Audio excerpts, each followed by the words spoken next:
Stand by to launch FanStream Sports. 3, 2, 1. Let's start. Hello, sports fans. Welcome to FanStream Sports. Nothing but pure sports. This is the JP Show. JP, it is so good to hear you back on the air. Stand by. Now, here's JP. Welcome into a Friday edition of the JP Peterson Show as we roll into what should be a very interesting weekend as the Rays head down to take on the Marlins. Bucs still doing a little OTA action as well, and we'll have a couple interviews today with Levante David that we did at the Arians event over there the other day, and Vita Vea as well. Vita doesn't talk very often, so it's good to get him as well. So good morning to you, Tim Ham. How's things in the DFW? Good morning. Good morning. I took it on the chin last night, huh? Oh, you know what? I kind of expected that. They haven't played well in Winnipeg all season. They're going to come home Saturday night and wrap it up, though. It's not a big deal. Oh, really? You got that? You got that all pre-planned? It's in the script. Yeah, it's in the script. Okay. All right. I'm not worried at all about it. I knew they were going to lose last night. Okay. I watched it. That was an ass kicking, though. That wasn't just a loss. That was some serious business. It wasn't. See, I disagree. I don't think it was an ass kicking. I just think it was. I didn't watch the game. No, I just saw the score. Yeah, I mean, you had a little bit of the highlights. That's about it. You had an empty netter in there, so to make it 4. Okay. And it was a good game. It was 0-0 for the majority of the game until about halfway through the second period. But it's actually a good game. Dallas did not display their dominance like they did here at the AAC, but we'll get them Saturday. Don't fret. We're good. It's a game 7? Opted team 6. Game 6? Okay. Yeah. All right. Yeah, it's 3-2 now. Series is 3-2. I need some game 7s. Man, I don't know if my heart can handle game 7s in playoff hockey, do that. Even when it's not my team, my heart just races. It's Nothing insane. better. I agree. Overtime. I love it. Overtime game 7. Yeah. Let's do that. Absolutely. Didn't we have an overtime game 7 last year in the finals? Florida and Edmonton? We did. An overtime game 7? I believe you're correct. Yeah. I mean, how about that? I mean, there's nothing better than that, right? That's the best. That's what it is. That's what we're waiting for. Yeah. What do we got? Toronto and the Panthers tonight. The battle royale continues tonight. Yeah. What time is that? Is that 7 o'clock tonight? 7 8 o'clock. o'clock. Yes. 8 o'clock. 8 o'clock Eastern. Yes. 8 o'clock Eastern tonight. Toronto. Boy, did they get their ass handed to them. Now they did for sure. That did. People are absolutely freaking out in Toronto. But look what the Panthers have done to Austin Matthews. Look what they've done to that top line. I mean, yeah. They're just so. I hate to say it, but the dirty stinking Panthers are dirty and stinking, but they're really good too. They're really good. They don't have to play dirty. They can just win if they just do it. Daniel says the Panthers won 2-1, but I think it was late though.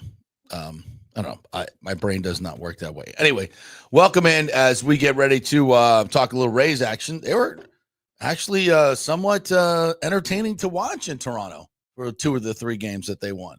Starting to score some runs. Welcome back, Josh Lowe. Yeah, how about Welcome back, Josh Lowe. That was a nice thing to watch yesterday. The Rays win 8-3. Josh Lowe homers, gets a hit in his first at bat, and most importantly, finished the game. Mm-hmm. He finished the game without an oblique injury, which is how about that? That is absolutely outstanding. And if we can keep that going, I mean, as Cash said after the game, well, this is kind of what we envisioned our offense to be. Hallelujah. And Brandon Lowe. Okay, let me ask you a question here. All right. So you get a new bat, and said new bat has no hits in it for 6 weeks. And then you go back to the old bat and you homer twice. Does it take you 6 weeks to change bats? Yeah, I think after a game, like one game, right? Like I think you go back to the not 6 weeks. No, that's dumb. As superstitious as these guys are. The same guy that's making the lineups, choosing the bats for Brandon Lowe, and doing Yandy Diaz's passport work has got to be all the same guy on the Rays. That's the same dude, and he is mentally challenged, whoever that is. Just and he's also I think he's also running the bases, doing the bases as well. The things the Rays are not doing very well, as they had another runner thrown out at home yesterday. Yeah. I think they lead the league in that category. I don't know how to look that up, but if you can look it up, look it up. They're Chad Mottola. Yeah. Chad Mottola is handling Yandy's. Chad Mottola is handling situational hitting, runners in scoring position. Yandy Diaz's passports, which bat Brandon Lowers, the health of Josh Lowe, and getting a new stadium. You're fired, Chad. You're fired. Not doing his job. No, we kid. Chad's a great guy. He's now that he's got his compliment back. So yeah, it wouldn't have taken me, especially baseball players, man. Like you said, like 2 days with a new bat with no hits. I'm out. I mean, I might change mid-game, right? If after like 2 at-bats, I'm over, I go right back to the old bat. Like changing everything, underwear, socks, everything. And definitely my bat, especially if it's a new one. 6 weeks. Holy hell. That's just ridiculous. I don't understand let's stick with the old one. Stick with the old one. I think you'll do better. But yeah, that was fun to watch. We got a little homer. We got a little home run action. Yeah, which one do you want? I've got both of Lowe's, I've got Lowe's, and I've got Meisner. Oh, let's go Josh Lowe first. Josh Lowe. Damn it, he got me. Damn it, so they confused. Got me. And that's hit well to straightaway center we got field. your other thing up there. Josh Lowe in his return to the Rays. Hang on. He's got Vita Vea hitting home runs. How about that? 1-1. And that's hit well to straightaway center field. That? Josh Lowe in his return to the Rays has hit one out. Wow. That was a beaut. 400 feet. Play that again. Listen to the sound off the bat. Can we play that again? 1-1. And that's hit well to straightaway center field. Josh Lowe in his return to the Rays has hit one out. Wow. That was good wood, as they say. You got to love good wood. By the way, I will say this about Skydome or Rogers Center, whatever they decide to call it right now. That is an underrated ballpark. Well, they've changed it a lot. Oh, they refurbished the whole bottom of that. You know, it looks great. It used to be very antiseptic. It did, but now they've changed. You know, the background of the hitter for the hitters. The batter's eye. And behind home plate, too, looks really, really cool. They got all the brick in there. Yeah, they've totally redone that whole thing, which is great. I mean, you know, I'm going to say this. As much as I love Steinbrenner, and it's really cool and it's intimate, I do look forward to the day we have a real park, like a real Major League Baseball park. That would be very, very nice. And, you know, not going down the rabbit hole, promise. But again, here we go. We deserve this, and we've been cheated for so long. I mean, I know the people that, I love the Trop, and even my man Alex here, intern Alex is here this morning. He's like, yeah, I went to the Trop, and it's like, you know, maybe the first couple times you go to it, but have you ever been to another Major League park? No. See, that's why you like the Trop. Just the Trop, yeah. I promise, just visit. Yeah, literally any other Major League park in America, and you'll hate. You'll be like, yeah, this is better. This is what baseball's supposed to Nick look like. Geddes, whose favorite play, he thought we called it America's ballpark. After going to another real ballpark, went, okay, this is what it's about. Yeah. This is what it's supposed to look like. Yeah. And honestly, that's what makes Major League Baseball to me is going to a real Major League park. Like if you've been to Petco or for Wrigley, Fenway, any of these places, when you walk in, it's just magic, man. It's like going under, like when you were a kid going under the Disney World sign. Yeah. Right. Walking. I'll never forget the day I walked up the stairs at Fenway Park, you know, from behind home plate, and you come up that little chute and then you just see the green monster and you're like, you know, you hear angels singing. Absolutely. I mean, there's a reason. I was with my Irish-born wife at the time, and she'd never been to a Major League Baseball game. And I'm like, oh, my God, this is amazing. She's like, what? She's like, what are you talking about? What are you talking about? I'm like, this, Fenway Park. Oh, my God. You know, we went here in Texas. We went when the Rangers moved here. They converted a little minor league park called Turnpike Stadium that was there on I-30 in Arlington. That was their first stadium, right? Yeah, it was called. They changed the name to Arlington Stadium because Turnpike Stadium was not a suitable name for a major league park, right? But it was your full, circular, built in the early '60s minor league park, and they added some decking, and then they highlight standards all the way around. Yeah, tall light standards, right? They built a press box, whatever. So then when they built the other park in 94, the ballpark in Arlington is what they named it. It was, the red brick, just the architecture was incredible. Like a lot of the parks they built in the early 90s, right? Was same as Jacobs Field. That was a gorgeous park. And there's a reason we named it the Temple. Here in the Dallas area, we called it the Temple. Yeah. We don't call the new ballpark the Temple. It's just Globe Life Field because it's got a roof. It's not the Temple, And it's got no character. The stadium's got no character. It doesn't. I love it with the roof open. Yeah. I mean, I love it when it's 100 degrees outside and we have 70-degree temperatures inside. I do love that because, trust me, I spent my whole life in outdoor ballparks here in the middle of summer in Texas. But, it's not the Temple because it's not outdoors and it's just not this beautiful piece of architecture, Yeah, but that stadium, I remember going to that stadium. You went for the All-Star game, right? When did I go for it? Maybe it was, yeah. Maybe it was for the All-Star game. 95. But one of the greatest stories of all time happened in that stadium. Which one? The rookie. Oh, yeah, absolutely. Jim Morse. Yeah. That's a good movie. I gotta get him back on the show. That is still one of the greatest baseball stories that I don't think gets enough play. Yeah. I mean, I agree. That really, really happened. The movie's great, by the way. I thought they did a good job with the movie, too. Was that Dennis Quaid? It's Dennis Quaid, yeah. Yeah. Yep.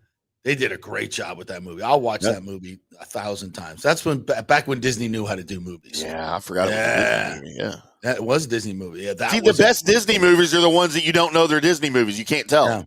And I covered that story when he was called up, the whole thing. They had the press conference at Tropicana Field, and Jim Morris. What a dude! I had him on the show a couple of years ago.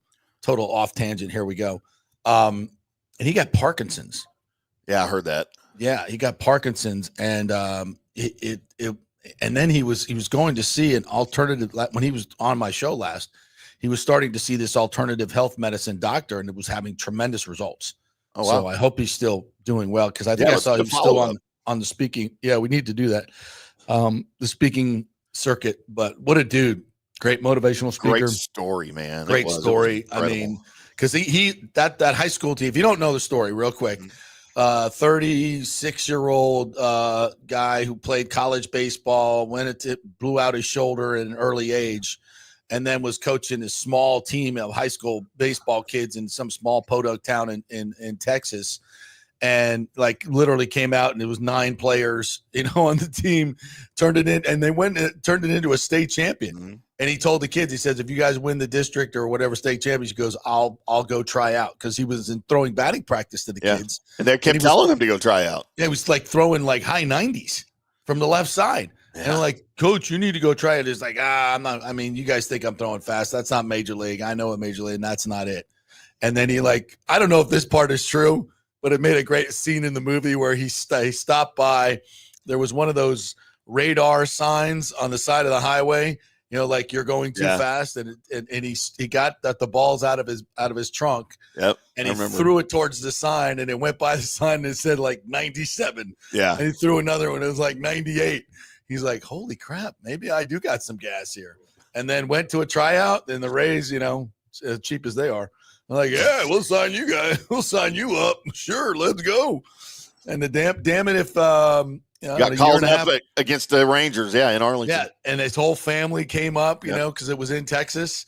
Yep. Whole family came up, and oh man, what a great story, man! What a story. I'm getting chills just talking about it. It's amazing. Gosh, people that was a Disney movie, but no, that really, really happened in Arlington Stadium.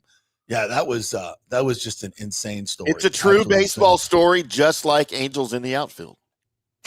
Yeah. By the way, did you know there was an original Angels in the Outfield movie? An old black and white. Yeah. Yeah, I'd forgotten about that. Oh no, we lost JP. Where'd you go, JP? We just lost our host of the show, guys. How about that? Kevin Reeves, thank you for popping in here. Visiting a real major league ballpark is like visiting a cathedral. You are absolutely correct, man. That is 100% accurate as I try to fix my screen here. Let's go with that. JP's back maybe. Let's see if we got JP.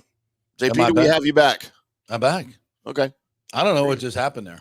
I don't know. You were gone. I looked down. You weren't even in the room down there anymore. So I was like, we had a little internet hit earlier today. So I don't know. Maybe we just got another little hit or something. Could be. I was just getting to some comments here. I hadn't heard from Kevin, so he was talking about the real major league ballpark being like a cathedral, and that is spot on, man. Yeah, it's one of my bucket list things to just go to all the parks. Yeah. You know? But you got to great with that, but you got to have all the really money in the cool. world to do Yeah, that. especially these days, for God's sakes. Yeah. I'd like to, but there's definitely a bunch that I haven't been to that I want to go to. Well, Chavez Ravine was my first one, Dodger Stadium, which was just fantastic. I Yeah, was just I talking agree. about that the other day. Chavez Ravine was, and the ballpark at Arlington, the first to Texas. I told you this when I was driving. Well, I think it was 7, 8 years old. We're driving from Hollywood, Florida to Las Vegas. Holy crap! My dad thought that would be a good idea. And we drove, and my dad was absolutely just like vacation. You know, he's Clark. Griswold. He is 100% Clark Griswold. He'd be like, all right, you got 3 minutes for bathroom time, and then we're back on the road. That's great. Who wants to see the world's largest ball of twine? Yes, and like it was that we were on schedule, but be like, all right, 6 o'clock, we're leaving. I got 14 hours of light to get to Amarillo, you know. So because he was an engineer, so it was like that. But I remember we driving down I-30, and I saw my first baseball stadium, Major League Baseball stadium, and it said home of the Texas Rangers. I was immediately that was my American League team, the Rangers. There you go. Yeah, that was my team, just for no other reason than that. No other reason than that. I just became a Texas Rangers fan. The old team with the Jim Sundberg teams back in the day. Oh my gosh, dude! Yeah, Nolan Ryan. Trying to get a picture of it here for you. The old ballpark. Yeah. That. As we talk about the greatest stadiums, we've been to Wrigley. I was at Old Yankee Stadium. I was at Old Yankee Stadium for the George Bush World Series first pitch. That was. Yeah, we talked about that recently. Yeah, that was an experience. Man. What other ones have I been to? The Astros Park is amazing. Minute Maid Park. That's a great park. That is a great park. It is, and they patterned the Rangers' new Globe Life Field kind of after that. They don't have the stupid train in left field, but stupid it's almost train. inside. Bite your tongue. Stupid train. Give me some. Why you say stupid? Like because it's the Astros. Okay, well there you go. Yeah. Here's our old Arlington Stadium right here. Oh wow! Look at that. That is so. With Six Flags in the background. Yeah. And then that water park that's just past left field there, past third base. Oh yeah. So this is probably from the early 70s because it was added onto. It had an upper deck. You can see they're doing construction on it right here. Add more bleachers, but that water park was gone. They built like a 20-story hotel that's still there. People would rent rooms at the top floors of the hotel because you could watch the game and you could hear it. Just like Skydome. Just like Skydome, yeah. But not quite. Yeah, look at that. That's old school right there, man. That is old school. I mean, you look at the outfield bleachers are bigger than the infield bleachers. Yeah. Oh, wow. Those it was old really school cool. Stadiums. Yeah, and now, they probably built that for like $800,000, Oh, now we got to sure. do $1.3 billion stadiums. Crazy. That's insane. Absolutely nuts. You wonder why the Bulls are building their stadium for like $400 million, and it's going to be beautiful. Absolutely incredibly beautiful. Yeah. So I wonder why you got a $1.5 to $2 billion, $5 billion for SoFi Stadium because it's a bragging thing, man. Hey, our stadium costs Jerry Jones. Our stadium costs $2 billion, and then in New York they built MetLife. Oh yeah, well our stadium costs $3 billion. Mm-hmm. So, I mean, it's just it's a brag. Who's got the bigger D? I know. The owners do. Absolutely. All right. So that was Josh Lowe. What else we got? We got a Cameron Meisner with the first home run in a month. Yeah, exactly. Here we go. Come on, Rook. And that's hit well to right. And Cameron Meisner joins the home run parade. Yes, he does. I didn't miss that one. Yeah, that was a good one. Yeah, hit it again. I missed him actually hitting it. And that's hit well to right. And Cameron Meisner joins the home run parade. Nice. All right. How about if we took video or took a video of a home run, any home run from inside Skydome, and yes, I still call it Skydome. When the roof was closed, it would sound completely different. Yeah, that's right. But that's right. They had the roof open last night. Yeah, for the first time. That's right. And I mean, it's just a different feel. You can see the sun shining on the field. You see, the lights and stuff. And that's what baseball's meant to be. Yeah. Sunshine, real grass. I know it's going to be hot in the summer, guys. I know it's going to be hot, but get a little bit of shade, get a cold beer. Stop whining. Let's go. It's all people do anymore is whine. I know, right? I'm just so over it. Like, can we be a little bit tougher? Rick says Josh Lowe is now on the trade market for a backup shortstop. We got to trade him at his highest value. Let's get rid of him. Yeah, isn't that what we do? Absolutely. Mike H says, I don't want to beat up the Trop, but I took a date there, had a great seats behind dugout, and she said, this must be the worst stadium in baseball. Marry her. Yeah. She is a great judge of character or lack of character, as the case may be. Jeez. Mike Stover says Hard Rock Stadium is ruined because of that obnoxious-looking rectangular plate hovering over the field. Really? Bucs fans would kill for that, Mike. Yeah. It's called shade. And they use it to their advantage. The Dolphins use that to their advantage too. Yeah. Oh my God, we would kill for that. If Raymond James Stadium is absolutely wonderful, except for the freaking sunshine and the heat. Just get people out of the direct sunlight, and you're fine. Two games in September, 1:00 games, and another one in early October. Yuck. Absolute yuck. Here I am bitching, right? I just said stop bitching. Now I'm bitching about it. So JP, that's something we could do. We could, is easily fixed. Not cheap, but easily fixed. Rick says, JP interviewing the 37-year-old rookie. Kid, you should be interviewing me. I could have signed out of middle school. That's right. Damn right. I'm going to brag a little. I was an all-pro at every sport in elementary school. Yeah.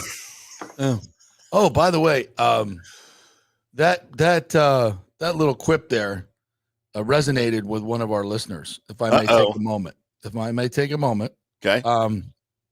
Got a really nice note from a local PE teacher. Right? These are the people. These are the salt of the earth people, by the way. Right? This is my guy. Guy by the name of Zach watches the show every day. He said, JP, I want to reach out and say thank you. I've listened to your shows for many years, and the collaboration you do with Tim is by far the best local sports talk I listen to. Wow. I'm a Tampa Bay native and PE coach at a local school. I've done my fair share of coaching various sports as well and consider myself to be a fairly knowledgeable fan. Oftentimes, I'm at school during your shows, so I listen to the replay on Apple Podcasts. The humor you add to the troubles of the Rays, college football dilemmas, and all sorts of things is outstanding. Anyways, just wanted to reach out and say thank you. As an elementary PE coach, the bit about you being an all-star at dodgeball and capture the flag was out of this world. Unfortunately, nowadays, we can't even play dodgeball because kids are too soft. Yeah. Oh, my Lord. You are spot on about the local teams like the Lightning, Bucs, and even USF involved in the area youth. All of them have either come or given back to my school. Thank you again, Zach.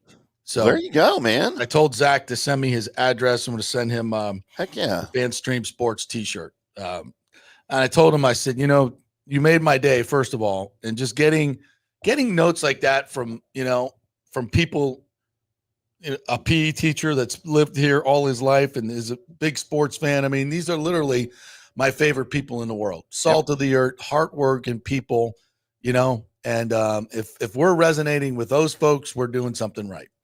We're doing something right. So it gives me a lot of motivation to keep doing what we're doing. Some days it ain't so fun. But most days it is. Most days it's great. So, and that's why we do it. Yeah. It's for people like that. No, it's for the money, Tim. Clearly. I mean, clearly I'm doing it the wrong way then. It's all for the money, as we have said. Well, good. Guys, Larry says, I know what address. You send me his address. I'll ship him a hat too. I'll get him a hat. Okay, cool. Perfect. Kenneth Miller says, I know what happened to the feed. Stu Sternberg tried to 86 JP. Did you see that story? That he tried to 86 you? No, former FBI director. Oh, James Comey, former FBI director. Did see that one. Doing 86-47 in seashells and putting it up on the, like, are you effing kidding me? See, I saw that this morning. Are you kidding me? Like, this is what it's come to? This is what it's come to. And I'm afraid the more success Trump has for America, not right or left, for America, the more hated he's going to be by a certain segment of people, like James Comey, part of the globalist cabal that want to ruin this country and did a hell of a job for a long time. Yeah. Hopefully Trump can fix it, but I don't know. It's pretty deep.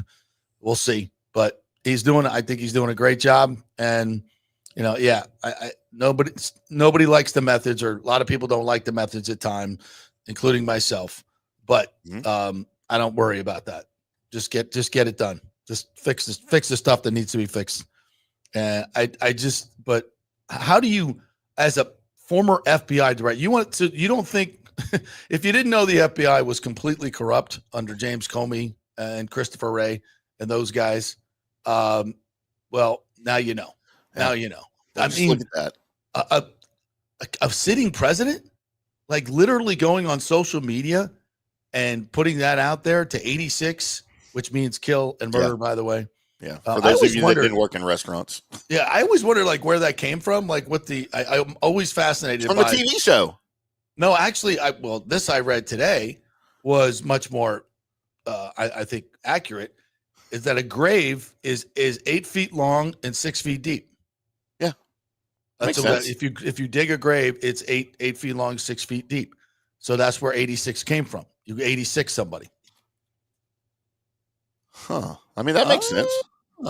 Yeah. So that's you putting that out there on the president. That just wow. I hope he's held accountable, but I doubt that he will be. Mike Stover says, what I liked about Wrigley is they have pop-up bars. I like everything about Wrigley Field. I like everything about Wrigley Field. The fact that you get off a train in Wrigleyville and there's bars everywhere. You walk in and out of the bars. The bars have batting cages, for God's sakes, which is just freaking awesome. And it's just so old school. It's not nice. There's a couple nice places, but most of them are dive bars, which is exactly what you want in Wrigley Field.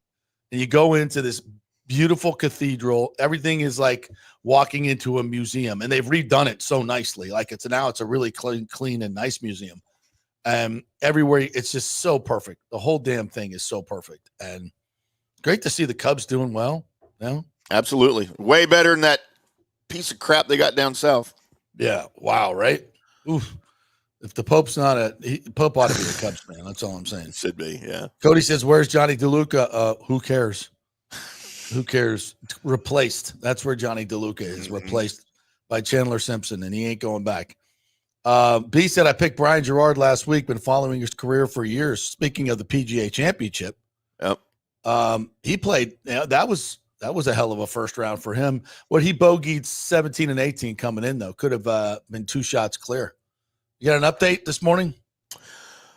Johnny Vegas at 6 under through 4 here for round 2. And Gerard is still at 500. He doesn't tee off till 126. Mm-hmm. He's a local kid, right? Yeah, he's from North Carolina, I believe so. Yeah, Cam Davis at 4 under. My buddy Max Homa at 4 under, along with Colin Moore, a coward, and about 20 other guys all at 4 under. So we're going to get to the PGA Championship. There's a little debate going on, like if they should allow these guys to lift clean and place their golf balls. And if you don't do that, you get a bunch of no names at the top of the leaderboard because it's basically random. Yeah. And I never really thought about it that way, but I think that's right.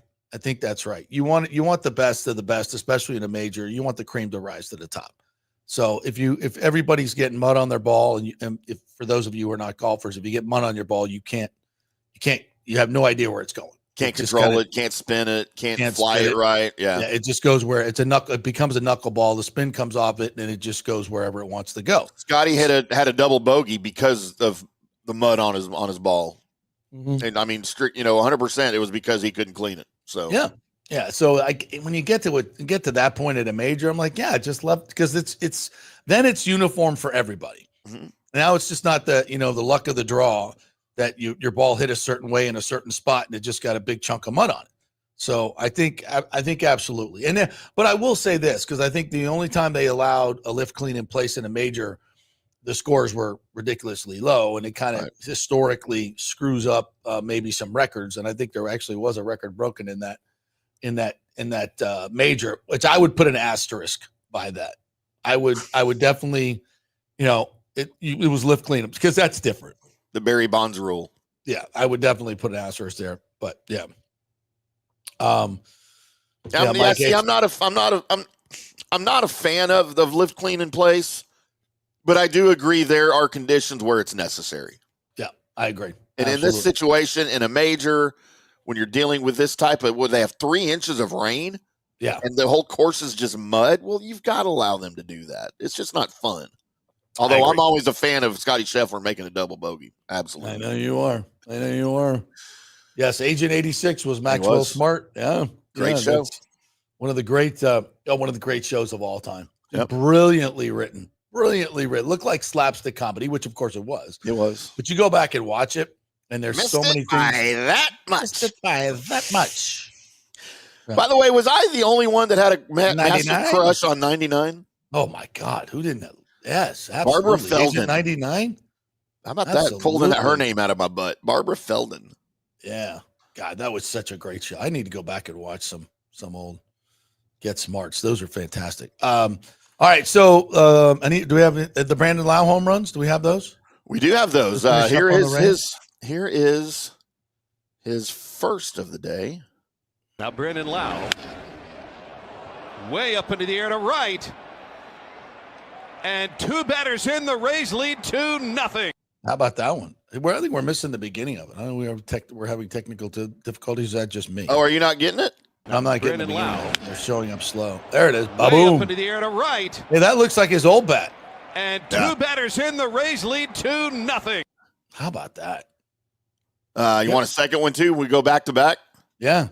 Get rid of that torpedo bat. Was he using a torpedo bat? Ooh, yeah. His head is so still lately. Yeah. And he's really got a 2-homer day. Yeah. Brandon Lowe goes deep. Yeah, that was a fun day yesterday. 4 home runs, guys running all over the place, making some good plays in the outfield as well. Yeah, that's the team that we know and love. So let's get a lot more of that and a lot less. And now they go down to Miami for a chance to get back to 500. And the Marlins are not playing well. Boy, that team is just in such disarray. Bad ownership again, bad location for a stadium, bad ownership, bad stadium. And that's a terrible situation. And we don't need to repeat that. We don't need to make the same mistakes they made. So please don't. Yeah, the Rays just 5 games back, man, 20-23. A game behind Toronto for 3rd. Oh, we got a story. On Mike Evans maybe wanting to play in the Olympics. Oh, now that changes your thinking, Tim Evans. Tim, do you want to see? No. Mike Evans? No. I don't. I do. I want him to get another 1,000 yards in 2025 and break the record. I can get a credential to the Olympics. I've never covered an Olympics. Nobody wants to go to the Olympics, especially in LA. Ugh. Gross. I mean, I'll go to the Winter Olympics. I'll go see some bobsled, some luge, some skeleton, some hockey. I mean, how are they going to clean up LA to get it? And the fact that they're going to do it just for the Olympics, like not for the people who live there all the time. We're not going to do it for that, but for the Olympics, we'll clean it up, right? Because they're going to be on TV the whole time, right? Oh, so we're showing the world our city. It has to be clean. It has to look good. Come on. All right, let's take our first break. We'll come back on the other side, and we'll hear from Levante David and Vita Vea. As at this point, this is the Bucs roster. They may add a couple more, but for the most part, this is it. So what do these guys think about the new toys on defense? We will hear from them. This is the Jeeves Law Group studio, folks. We love the folks here at Jeeves Law Group. JEEVES lawgroup.com is the website. They are local, they are trusted, and they get results. So if you get in an accident, your first call has to be to the Jeeves Law Group. JeevesLawGroup.com. You can email them, call them through the website, whatever you want to do, and they will give you personal attention. Not like some of these, they say size matters. Size does matter, and sometimes you don't want it to be that big. Yeah. You want it to be smaller because you get more personal attention. That's right. That's what they do with the Jeeves Law Group. JEEVES lawgroup.com. Non-attorney spokesman, offices Tampa and St. Pete. Back in 3. Although it may seem tempting to go without health care insurance, the financial risk far outweighs the gain you may experience. For example, did you know if you simply broke your leg, it could cost you nearly $7,500? Put on top of that a hospital stay, you could be looking at $10,000 to $15,000. Ensuring that you don't go uncovered is so important, as according to CNBC, high medical bills are the highest contributing factor to why Americans end up taking money out of their retirement savings, or worse, find themselves filing bankruptcy. So go to don'tgouncovered.com or call 800-669-1505. Now, depending on your income, you can get plans for zero premium. Our experts will guide you through the process effortlessly. They will shop many plans and find the one that's right for you.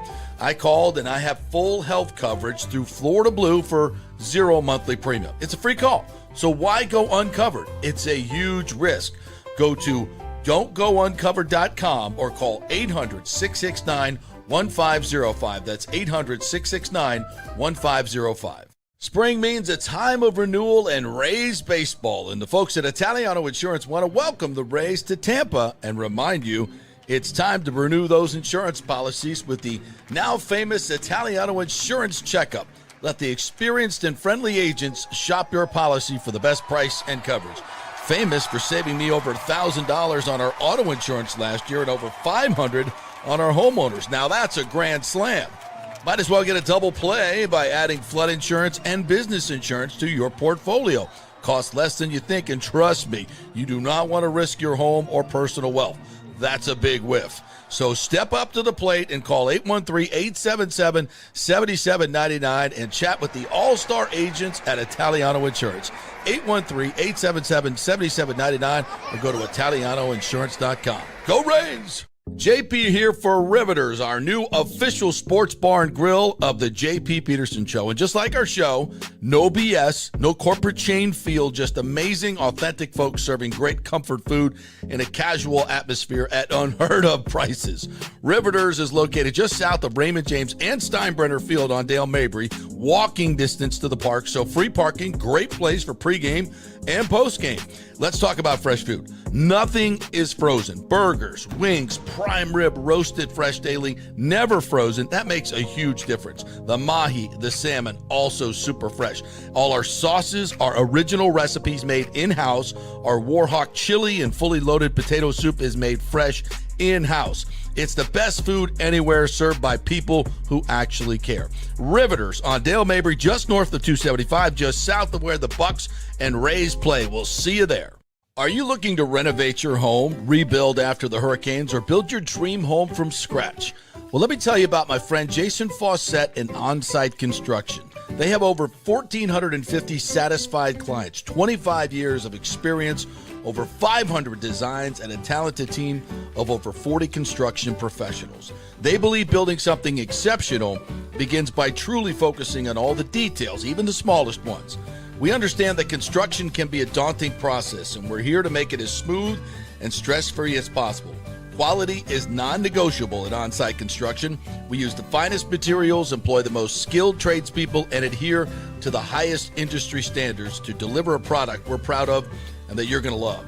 Our project management is meticulous with a focus on completing projects on time and on budget. Your happiness is our primary driver. So give us a call at 813-579-5789 or check out our incredible website at onsiteconstructionfl.com. Let's go. Right now, back to the show on FanStream Sports. All right, welcome back to the JP Peterson Show, brought to you by the great folks at Italiano Insurance. Make sure you have your business insurance. If you started a side hustle back in COVID or whatever, and you're starting to make some money and you're running that business, you got to have business insurance. It's not that expensive, but you need to have it just in case somebody sues you, because, you know, people do that. They really do. So go get it from Italiano Insurance. You can also let them shop your homeowners insurance. They have new companies coming into the state all the time trying to get more business, so they might be able to find you a lower rate. And they will also make sure that you're fully insured, that you have your flood insurance and everything you need, which is even more important. So give them a call and do that insurance checkup at italianoinsurance.com. Great local company. We love them over there. Longtime supporters of the JP Peterson Show, and we really, really appreciate it. Right down the street from the studio, right? That's right. You are correct. Yeah. Good walk there from here. Christopher Cole says, been a Cubs fan nearly 40 years and never been to Wrigley Field. Whoa, Christopher. Dude, as big a sports fan as you are, like you do not want to regret that. As you're lying on your deathbed, you do not want to regret that.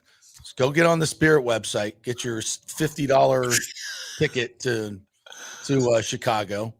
I don't know where the hell you're going to stay. Man, we were looking at hotels in Chicago.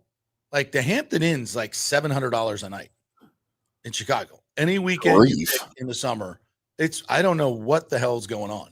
Like that's crazy. I mean, good thing my son lives there. That's insane. Yeah. We'll be on the couch. Mike H says, as bad as the Rays have been, only 24% into the season, 5 games back. That's true. But it doesn't strike me as a team that's really going to do anything this year. And I think, they'll go through hot. It's very similar to last year's team. They're just going to hover around 500 most of the year. I mean, listen, if Josh Lowe and Brandon Lowe can get it going with any consistency, they got a chance. But when has that ever happened? When has those two guys really gotten going from any long extended period of time? One of them will get hurt. And just you take one bat out of this lineup, it's so full of holes that they can pitch around it, and it's pretty easy. So that's why situational hitting becomes tough. You just need more bats. You got to have more professional bats than they have in this lineup, and without them, and it doesn't like if they just added one big bat would make a huge difference, especially with J-Lo coming back. It'd be such a huge difference, and it wouldn't even cost that much money, relatively speaking. Yeah, and when you look again, $300 million of revenues every year, and your payroll's under $100 million. I mean, you guys can do the math on this. Insurance don't cost that much. they make a lot of money, and just by percentage of what they spend, they're second worst. So it's not about the attendance. It's not about a small stadium. No matter how many times you read that, revenue will be down, which I don't believe that for one second. No, they've got plenty of money. They got plenty of money. They just don't want to spend it, sadly. And the Cubs have been in that, space for a long, long time, but they've recently done a hell of a lot better, right? So, now they got our boy Kyle up smoking the ball. And are the Cubs still in first? I haven't checked the standings in a while. Let's see what the Cubbies are doing. National League. Cubbies are in first place, a game ahead of the Cards, 4 games ahead of the Brewers. Yeah, what's their record? 25-19. 25-19. You just don't have a team this season that's just running away with everything, right? Like in the AL West, the Rangers are half a game behind the Mariners for first. The Guardians are 3.5 behind the Tigers. In the Central, Red Sox and Blow Jays, 4 games behind the Yankees. 2.5 game lead, the Mets over the Phillies. A 1 game lead, Cubs over Cardinals, and a 1 game lead, Dodgers over Padres. We've got some tight division races here in baseball in all the divisions. It's great. That's good. That's early. It's early. That's May 16th, but I mean, usually you've got a team somewhere in Major League Baseball that would be like 32-9 or something at this point, that was really good. That's just that is going to run away with their division, but not yet. Bucs Rays Bolt says, be amazing to get the Olympics for the NFL. We talked about this yesterday. I think it's a double-edged sword. There's part of me who would love to see Mike Evans, who said he expressed some interest that he would love to play in the Olympics. Who wouldn't? I mean, why wouldn't you want to cap off your NFL career by, having a gold medal? I mean, that would be freaking awesome. But then the other part of me goes, they're going to steal the limelight from all the other Olympic athletes that only get to do this once every 4 years. Yep. I think we could still win a gold medal as a country with guys that don't play in the NFL. You get a lot of college players that aren't maybe as well known, or just the guy. I'm telling you, the guys that play not professionally, but in these high-end leagues, they'd win a gold medal. Absolutely. Dude, they're 100%. Good, man. These guys are good. Yeah. But then And again, the gals are too. The girls are on their flag football. Those girls are athletes, man. Yeah. Now, like, how bad is the American ladies team going to squash all these other teams around the world in flag football? They're going to smoke them. Mm-hmm. Come on, ladies. I'd be happy to see it too. So if Mike Evans goes to the Olympics, then I guess we can get a credential to go to the Olympics and cover it. I'll be all over that. That'd be fun. Super fun. Who else would play for the Baker? Would be a great flag football quarterback. Look what he did in the Pro Bowl games, right? They did the flag football thing in the Pro Bowl, and he was the quarterback and lit everybody up. I know. He would be great. Well, if we get Baker and Evans. Mike Evans, yeah. You know who else would be great? Tez. I was going to say, get Tez out there. Nobody's going to catch him. You know better. Tyreek Hill. Oh my God. That would be fun. I don't know. I think I'd love it. Maybe if you do it at the end of the games or maybe at the beginning of the games. So they come in, they win their gold medal, and then they're kind of gone, and then leave the spotlight for the rest of the. Right. I think that would work well. Get a little big bang at the front, and then let the swimmers and the track stars and everybody else kind of have their day. Do people watch that? What? Swimming and track in the Olympics? Yeah. Oh God, yes. Really? By the tens of millions. Just out. You don't like watching track in the Olympics? No, I don't like watching track anywhere. You don't want to watch the 100-yard dash? No, or swimming. I don't want to see people swimming. I don't care. Wow. I don't like the Summer Olympics. I think it's a joke. All the games are a huge joke. Oh my God. I just don't get it. Absolutely love it. Like I said, I love Winter Olympics. I mean, except for sandpit volleyball. Isn't that still a Olympic sport? I mean, I'll watch the women's. It's called beach volleyball, actually. It's not sand volleyball at beach. Okay, I'll watch beach volleyball. I'll watch the women's beach volleyball. Yeah. No, that's an Olympic sport. That's an Olympic sport. Okay, well, one of the best.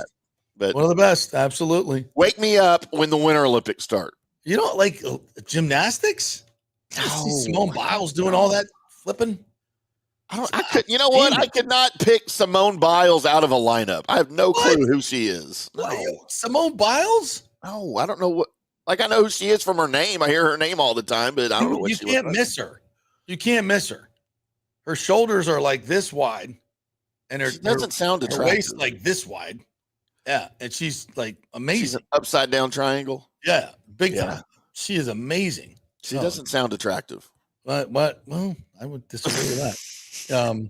But when she performs, it's one of the most amazing things I've ever seen. Do they still do the little dance things with the pole with the ribbon and they're all waving it around like that? Hey, look, I'm in the Olympics. Woo! I'm not saying that all the sports are wonderful, but you know. All right. No, I get it. I guess I get it. It's just it doesn't hold my attention. You'd rather watch curling than oh my God, yes. Holy crap, yes, dude. I love curling. Have you ever curled? Have you ever curled? No. Next time you're in Dallas, we got to go curling. They have that there? Dude, we got curling centers all over Plano. And if I want Right Rudder, he'll tell you. If I want to sweep the floor with a broom, you know, it's not cleaning houses. Should not be an Olympic sport. Yeah, I don't ever do the sweeping. I just like to bowl the things, those stones. Yeah, when you're doing the guys doing the running along, doing the sweeping and stuff. That's hard, man. That is a workout. It looks like it, and it also looks really stupid. Oh, it's so much fun. It looks really stupid. To answer your question, yes, 1,000 times yes. I would rather watch curling than any Summer Olympic sport. God. You're out of your mind. Love curling. Take off, you hoser. Mike H said Toronto Stadium looked mostly empty all three games. Watch any baseball game, bro. Everywhere. Except Los Angeles, maybe Wrigley Field. I mean, you turn on any baseball game, and it's damn near empty. It's damn near empty. So out of 30 Major League Baseball teams, you have 12 that are averaging more than 30,000 in a game right now. I'm surprised it's that many, to be honest with you. St. Louis is number 13 with 28,000, and they're in a pennant race. The Rangers, 27,000. Seattle, 26,000. They're leading their division, and you're getting 26,000 people. I almost said at the Kingdome, but it's not the Kingdome anymore. We should just like make a rule on this show that we just call all stadiums by their original non-corporate names if they have them. right? I agree. I Or, do that. or their nicknames. The Dodgers are first place in attendance, averaging 51,000 people per game. They've already hit the million person mark for the season. Wow. San Diego is second with 42. So the Dodgers are averaging almost 10,000 people more per game than anyone else. Yeah. Out at Chavez Ravine. Yeah, I was running the numbers the other day because the Rays, when they sold their season ticket packages and everybody pretty much jumped on them. I think they sold probably 86 of the 10,000 seats. I think they sold probably 8,600 season tickets. So even at 10,000, if you do the math, I did this the other day, they're basically, I think they're selling about 10, 11,000 tickets a day because they're selling those SROs as well. Yeah. With it, the average price is, I'm guessing at about $100. And I think it's more than that.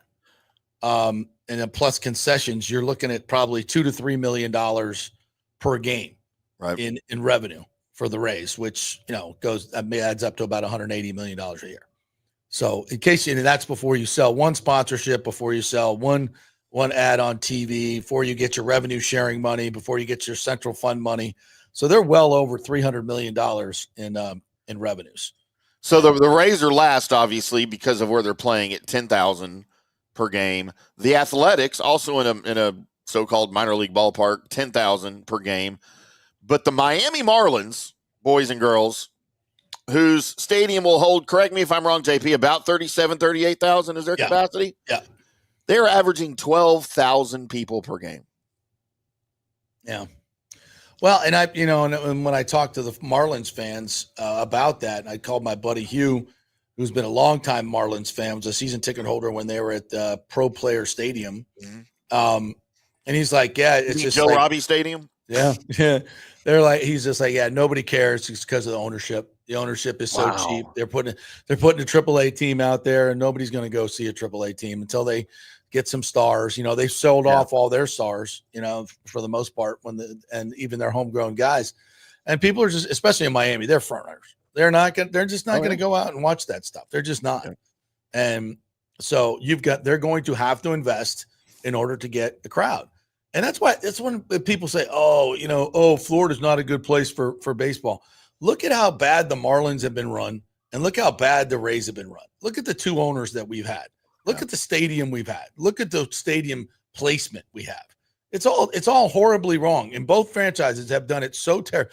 The Marlins played in a grotesque, refabbed football stadium for the first years. 15, 20 years.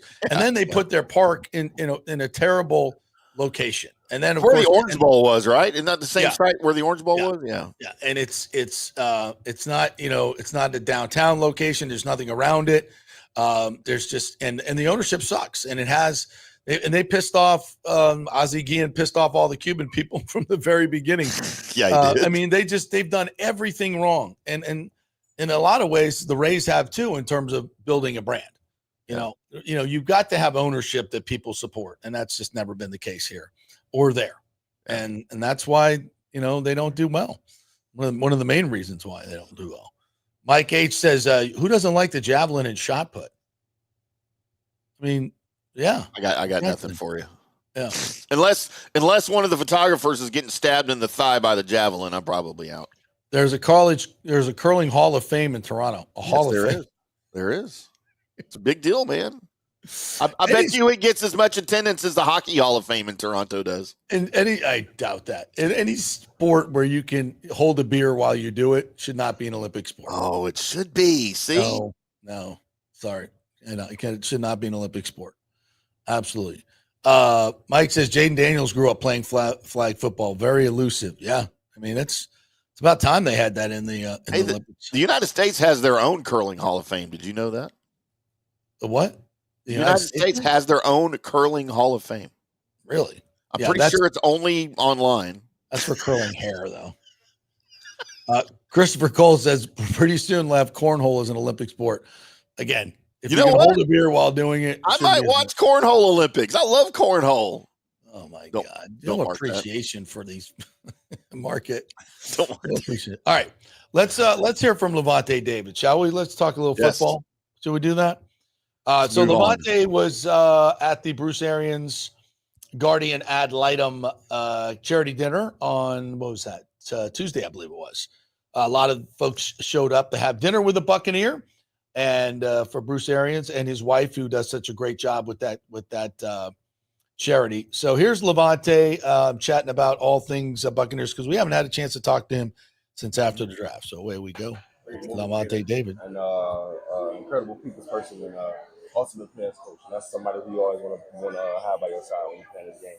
How did he maybe shape you into the person Talking about Bruce Arians. in the 3 years that he I would say just challenging me. I just remember when I got that phone call from him telling me that he wanted me to be a part of this thing this turnaround that we have. He wanted me to still be a key point of this foundation.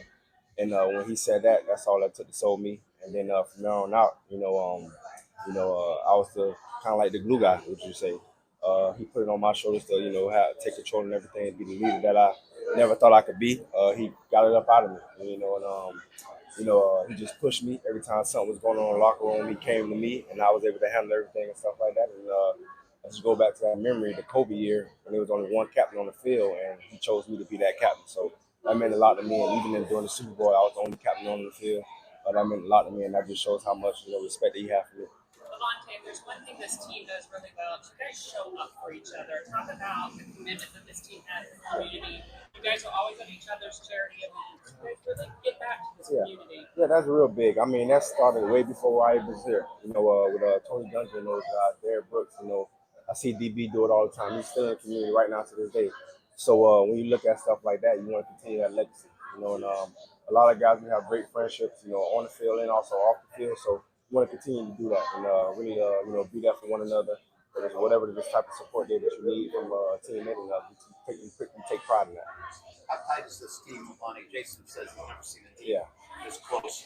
And how much does that matter in success? Yeah, it's real tight, man. But it starts with upstairs. You know what I'm saying? That's the type of foundation you want to build. That's the type of team you want to have. You want to have great leaders, and it starts with everybody upstairs. And it's a family-oriented organization, and they treat us like so. And that's why everybody gets along. Off the field, we always hanging out, getting along with each other. There's never no offense, defense type thing. Everybody gets along well with each other, and it shows the way we compete on the field too. Bruce was saying that he thinks this team has just as good of a chance of winning the Super Bowl. When you looked at it, with all the pieces that were here, how big of a factor was that in you coming back? Yeah, I agree. I agree with him wholeheartedly. I got utmost confidence in this football team and the players that we have. And now that the players that we added in the draft, there's been a lot of excitement about our draft this past year. And then, for me, personally, I feel like last year was our year, but we didn't get the job done. And I feel like since we got all those pieces back and added more with more motivation, I think we can get it done. And on the defense specifically, how confident are you that you guys are going to get back to where you used to be? Yes, very confident, very confident. Last year we won ourselves. We had a high-powered offense. That's lovely to have, but a lot of times the game came down to us winning the games, and we weren't able to get the job done.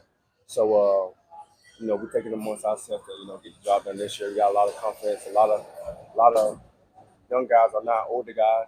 So definitely a lot of confidence in each room that we have. So definitely gonna be a lot of fun football players for the defense. Well, then you got a lot of new faces on defense, Hassan Reddick and the draft pick. So your thoughts of molding all of them into this defense? Yeah, just keep on adding to a high-powered unit. You know what I'm saying? We're a unit who, pride ourselves on playing great football. Down in and down out. And then when you add those guys who have that same mentality, we could be the Scots and we could be the best of them. You have a daughter. Have you seen Desmond Watson in person? What do you think about the possibility of him and Vita line up together in front of you? I haven't seen him in person, but obviously I've been seeing videos and pictures and stuff like that. And I remember I was in the building one day. I don't know if it was the local tryout or whatever it may be. And Vita was talking about him. And the way Vita was talking, he was kind of intimidated. So I'm sure he's a big guy. And if you got Vita talking like that, he definitely intimidated. And what about Shiloh Sanders? Are you going to try to help him? You know what I mean? Yeah, for sure. That's my job. I mean, anybody who needs help, I'm going to be the first one to, reach out to him and let him know that I'm here for him. All the rookies, not just him. Anybody who can get to help us take us all the way, we can do it. And, we always have undrafted rookie come out some way, somehow, always come in and make big plays for us. So You never know. He might be the one, and it might be somebody else. But anybody who willing to help us win football games, I'm always there. And regarding tonight's event, just what does There's Levante David chatting to the media at the Bruce Arians Foundation things.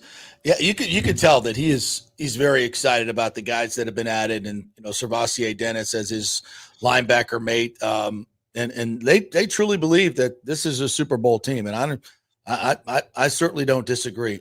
I think the Eagles are a really, really good football team, and I think they got better in the draft. Yeah. But will they be as hungry, a year after winning it? I don't know. They've lost coordinators as well. So they've, if I'm not mistaken, didn't they lose one of their coaches? You can never convince me, by the way, that Nick Sirianni is a good head coach. Yeah, I don't care whatever happens. Yeah. That's I think when you look at the other rosters in the NFC, especially, I know a lot of people are very high on the Commanders, but their defense was terrible last year, and they did some stuff. I get it, but I don't think that the Bucs are miles ahead of them. I think they should have won the game last year. That's for damn sure. And by the way, to answer your question, yes, they lost their offensive coordinator in Kellen Moore, who's now your head coach in New Orleans. I was trying to remember which one they lost, but so they're gonna, and they've lost some play. They lost a lot of players too. They lost a lot of experience on that defense, so they've got some work to do. I just love where the Bucs are at, and I don't know in their schedule. I think it's very favorable. Could have been a lot worse. I say, I think 12 is the magic number, and I think that'll win the division by a mile. I think 11 or 12 is where they're at. And last 2 years, last 2 years, we've called their record almost perfectly. So, and once again, the Vegas line is 9.5. So we're going over again. Haven't seen what Baker's touchdown passes were. Last year it was like 22.5. It was so easy. Right. Yeah. It was so easy. So lots of props. Made a lot of money on Bucs props last year, and hopefully they'll still be. And from what I can tell from the national power, there's some power rankings that have them 8th and 9th overall in the NFL, which is I still think maybe a little low, but probably pretty close. So I think they're gonna have a fantastic year. I really do. Can't wait to get on this. And it's a poor division, and you're a good team. You're by far, I think, roster-wise, the best team in the division, and it's not close. Yeah. You have the best quarterback in the division. You have the best wide receiver tandem in the division. You have the best running back in the division.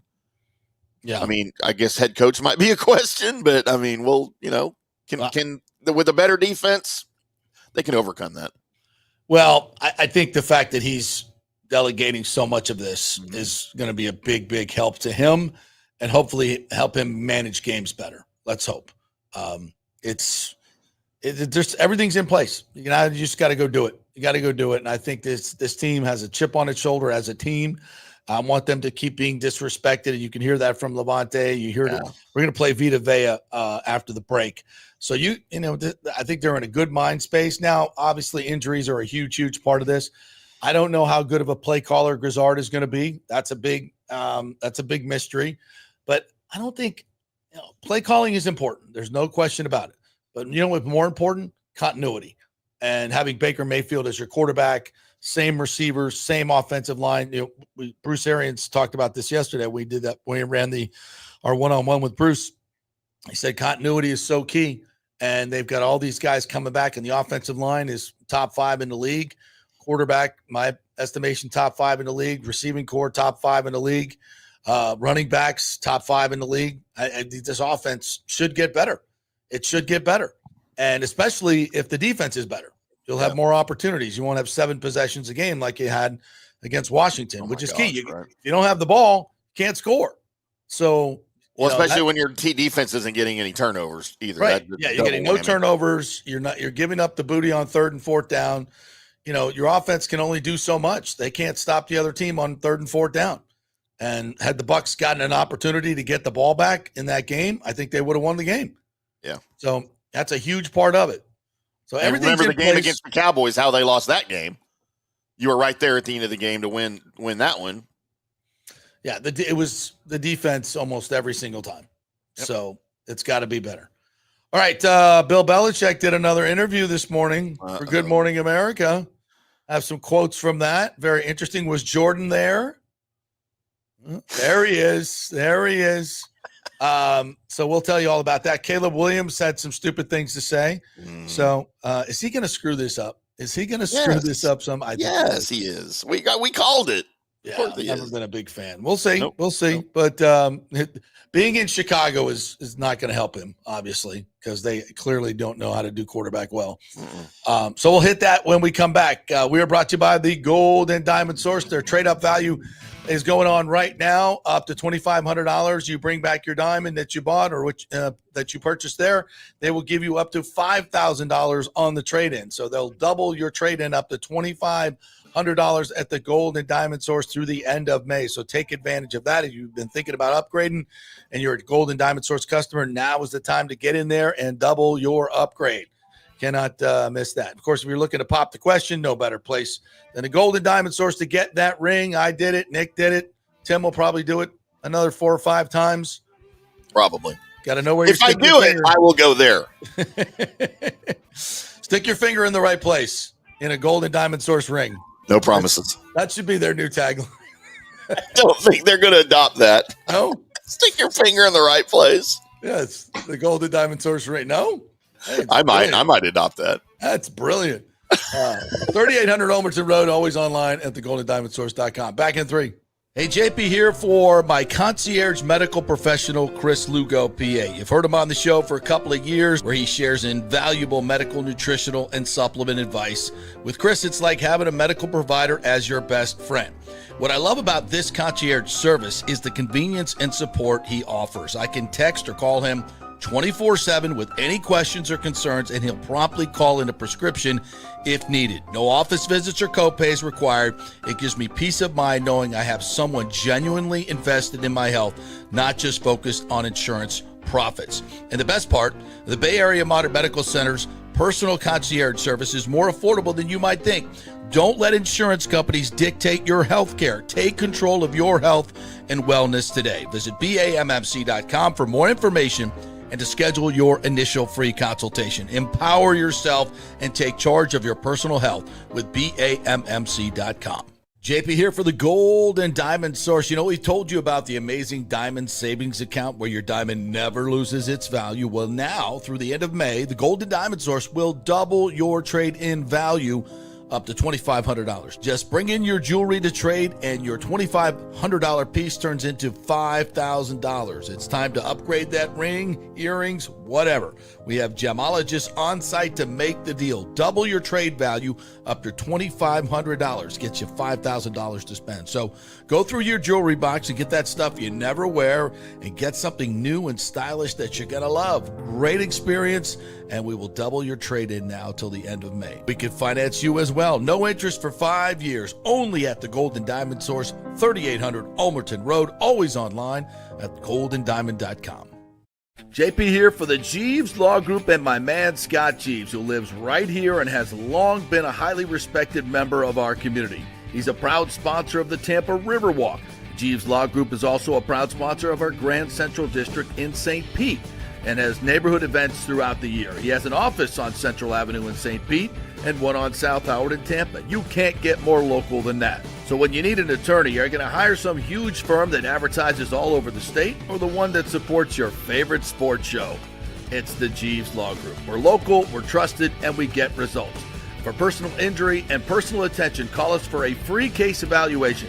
That's 8889-JEEVES. That's 8889-JEEVES. Hey, Tampa Bay, it's time to get your AC unit ready for summer. And here at Third Generation Plumbing and Mechanical, we recommend getting ahead of the game, keeping your family cool before the hot summer months with one of our maintenance agreements in the hopes of avoiding the dreaded emergency service call. Our maintenance agreements include, we'll test the electrical components, check and tighten high and low voltage wire connections. We'll check the refrigerant for manufacturer's performance levels, test thermostats, calibrate if needed, clean the evaporator coil and condenser coil, and clear and treat the drain line and drain pans. Just call us at 813-961-8024 for the special rates, and a human will actually answer. 813-961-8024 or go to thirdgenerationplumbing.com.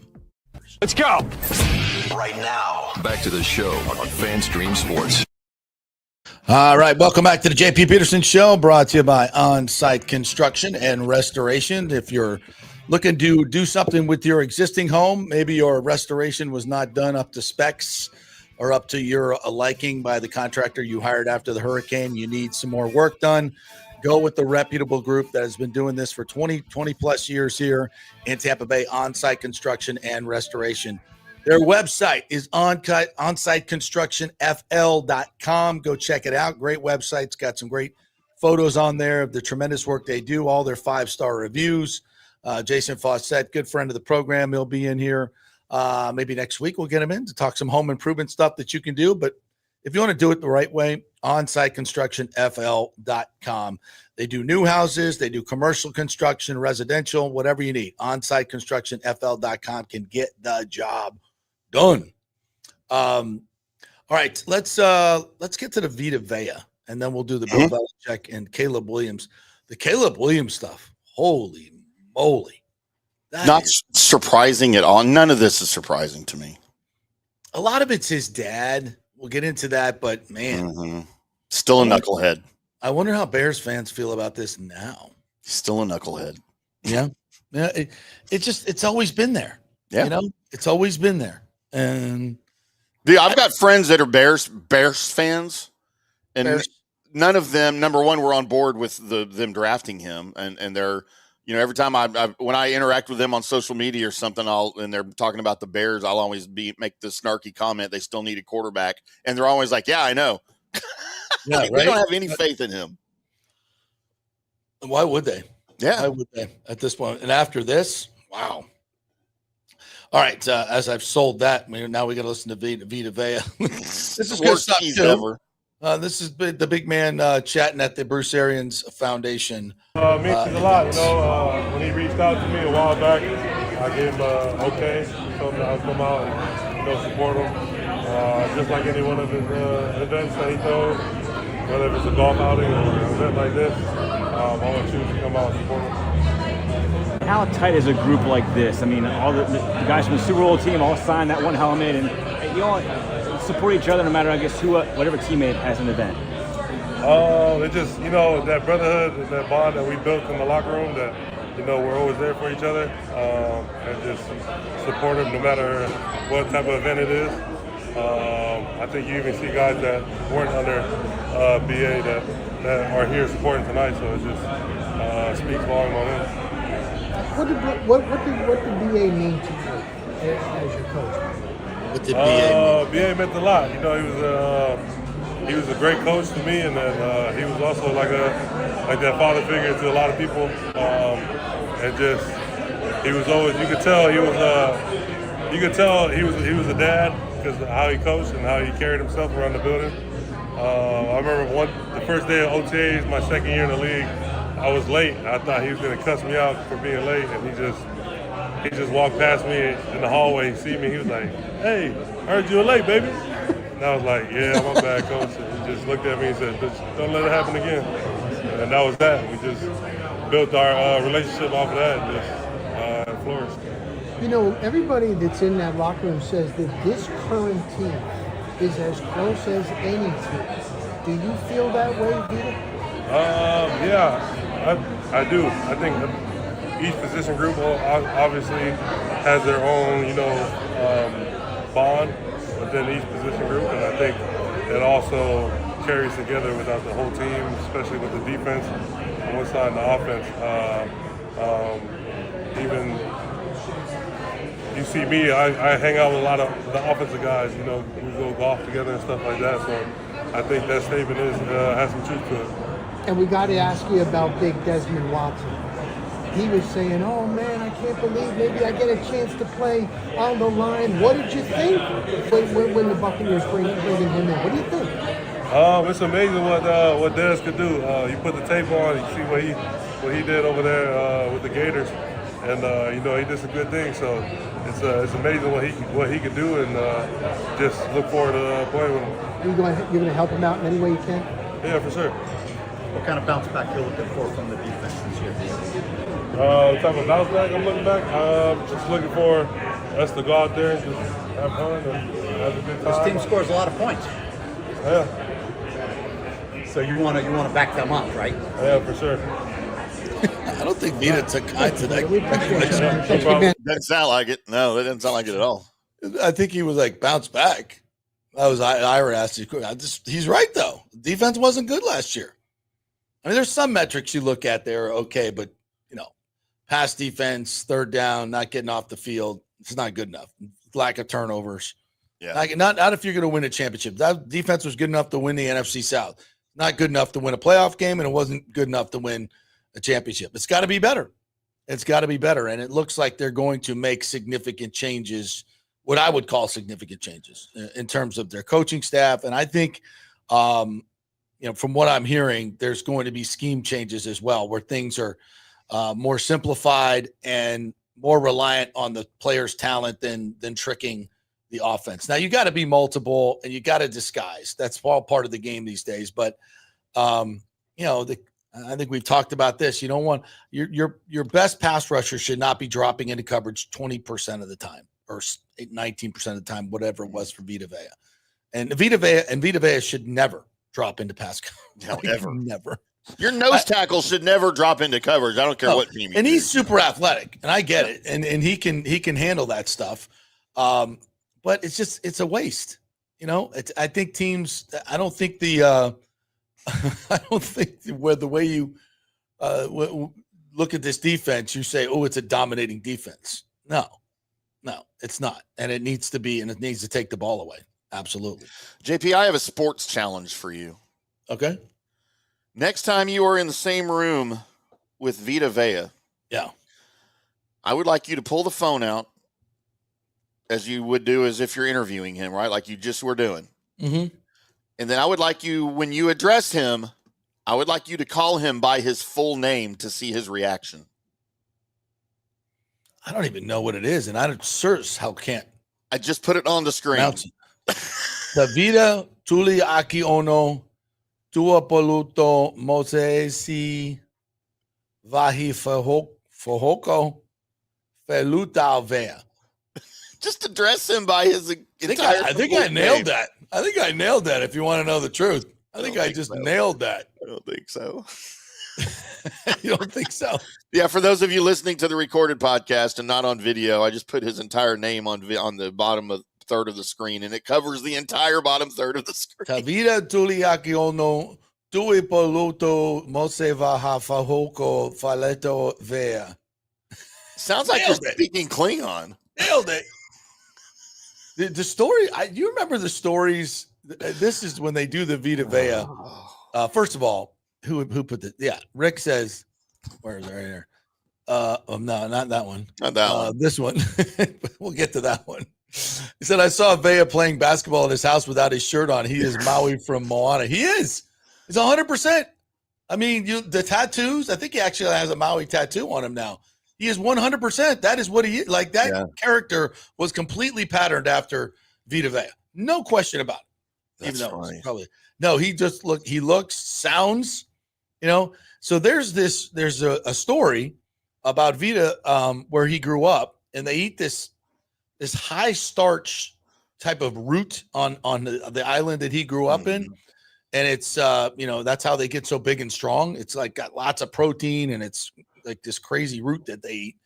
And he became so like this super hero strong. There's a big rock in the village. Like, I kid you not, there's a big, huge stone in the village. And through the hundreds of years, only one man has ever been able to move that stone up until Vita Vea. And then when he was in high school, moved the stone, or maybe college. I don't know what it was. He moved the stone.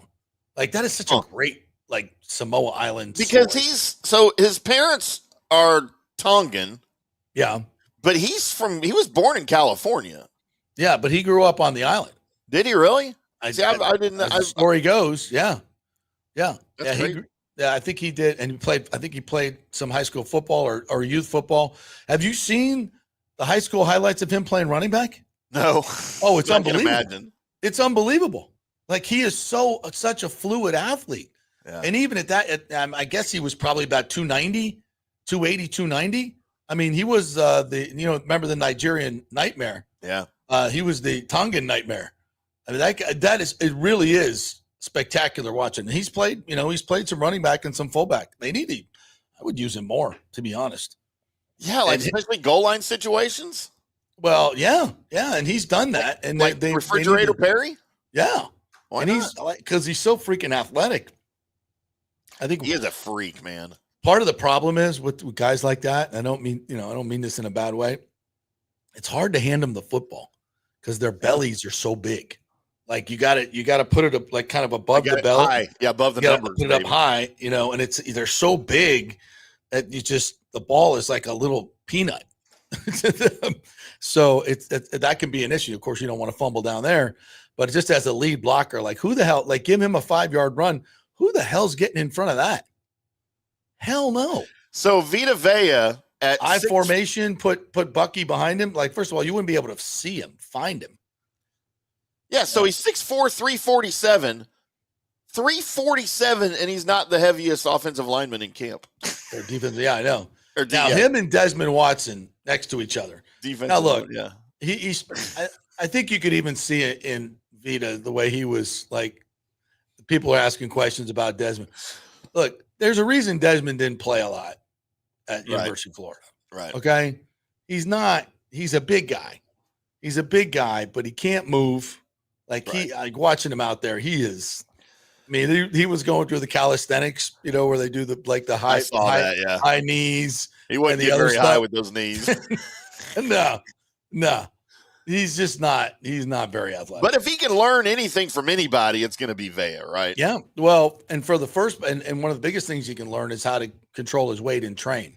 Yeah. And he learned that from Dominican Sue. And Vea was not great at it early on in his career. But when Sue got here, he kind of showed him the way of, training your body. And Vita, has had a much better injury history since he started training with Sue. He's had his body composition is much better. He's been a better player, and he'll play longer. He's been able, last year he was able to play more snaps than he's ever played. And if Desmond takes to that, then he's got a chance. But the word on him is he's not, he's not very disciplined, and he doesn't, he does it's because it's hard, man. He loves to eat. Because you can see he loves to eat. And but now it's like, this is, you go to college, you're on scholarship, you got the training table, there's really no motivation to lose the weight. Right. You know what I'm saying? Because they're not going to cut you. Now there is. Now there's he's already lost 30 pounds. Yeah. So, if he can get motivated and get in that Ndamukong Suh space, oh, wow. I mean, there's potential there. Because, look, he's been playing at 465, 480 pounds. Yeah. Like, if he can get down to 410, I mean, he's going to feel like he's, Tez Johnson. he's going to feel light as a feather. And if he can get into the threes, all of a sudden, now you got something. Who was it? The kid from Georgia. Who plays for the Eagles now? Jalen. Anyway. Crap. Yeah. Guy was drafted a couple of years ago. He had a great story, and his mother, he was kind of just a fat kid playing video games. And his mother, the football coaches were always trying to get him to come out. And his mother was like, man, I got to get him to play football. And the coaches said, listen, Jalen Carter is who you're thinking of. Jalen Carter, yes, thank you. Drive him to the football practice and tell him that you're just going to go out and meet the coach, and then close the door and drive off. And that's what she did. And he was like, and the coach was like, come on. And the first 2 weeks, he's like, it was a living hell. He said it was just like he couldn't have hated it anymore. He cried about it. It was just, but he goes, but then he finally, started getting it, and he realized, wow, I'm really good at this. And it changed his whole life. So for you parents that won't let your kids don't play sports because they whine about it and they don't want to do it, and then say, shut up. You're going to do it. Yeah. You're going to be a parent. Stick them out there and let them. You're signing up for football. You're signing up for basketball. You're signing up for volleyball. You're going to do it, and you're going to go finish the season. I don't care how many times you cry. I don't care. And 99.9% of the time, the kids end up loving it. They absolutely love it. But just whatever you do, parents, don't make your kids swim and run track. I'm just kidding. I'm kidding. But seriously, it's so good for them on so many levels. I'm not, look, they go through a whole season and they hate it. I'm not trying to, don't beat them over the head and physically abuse them. Right. Don't do that unless you have to. Unless they deserve it. Unless they deserve it. No, but I mean, within reason, but you got to make tough choices sometimes for your kids because they think they know everything as we all did when we were kids, right? We knew everything when we were 12 years old, but you got to force them to do some of this stuff. What's best for them. It was amazing to me, JP, from the age of about 14 to 25, how much smarter my dad got. Yeah. Because I thought he was my kids are just realizing that now. When I was about 14, I was like, my dad's dumb as a rock. He doesn't know anything. But when I was about 25, by the time he died, I was like, God, that dude knew everything. Yeah. Yep. Yeah. That's kind of the way it works. Yeah, it is. David Bartleson said they were 9-2 last year when Dean started. With such a drop off in talent after him no longer exists. That's a great stat there. That's a great stat. David also says they'll be top 10 unit this year as long as they don't get hit with as many injuries. JP reading Villa's name sounds like mass in Latin. James is being a curmudgeon today. Rock Riley questions annoying. Jeez. We love Rock Riley. He does have that sing song though. He does have that sing song. That's just quintessential Rock Riley though. That's just, some people just have a style. That's Rock's style. They saying that this is the best team in the chemistry that we've ever had. What do you think, Villa? And his questions are always like that. That's Rock. That's the Rock. That's pretty funny. You love it. Yeah, come on now. That's his trademark. What do you think, Bucs fans? 12 wins, 11 wins. Sounds like Mark Wahlberg interviewing somebody. Say hello to your mother for me. You don't like the Hallow app commercials? I love those commercials. Oh my gosh, they got Chris Pratt in that thing now. Yeah, it's pretty fun. Yeah, I was thinking Mike H is right. He said Perry's weight reportedly ballooned to 450 pounds. Yes, that's true. When he was at Clemson, he was huge. And then when Buddy Ryan got a hold of him, they and the whole team, they got him down into the low threes, and he was a wrecking machine. Yeah, I remember he was 308. He was the first starting lineman over 300 pounds. Yeah. In the league at 308. And I remember thinking, God, somebody that's 308 is playing. Not even football. big now. And now that's like that'd be your smallest guy. Rick says when JP was in elementary school, he was the only kid to move the stone at the playground. He ate some fruit roll up and flexed his athleticism. I'm going to brag a little. I was an all-pro at every sport in elementary school. I've since updated that to include middle school as well. You have, just to be correct. Absolute. See, Zach, my PE teacher, loves that. He absolutely loves that stuff. All right, we'll take a break. We come back. I'm going to get into the Belichick stuff. I want to the Caleb Williams stuff. This is explosive. This is so silly.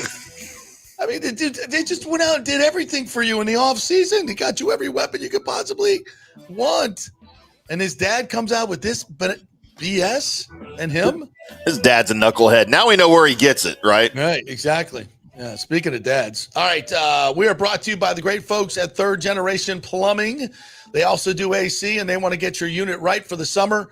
ThirdGenerationPlumbing.com. Go to the website. You can either contact them through there, give them a call. They've got a great special going on right now to tune up your unit for the summer. So get that done. Spend some money now to avoid the big dollars later on. It's a really good idea. And you'll get to kind of sample the great efficiency and technicians that they have at Third Generation Plumbing. They'll come out. Then you know the guy, right? Then when something happens, you can always call them, and they're honest. They're not going to sell you a new system when you just need a new flux capacitor, which is great.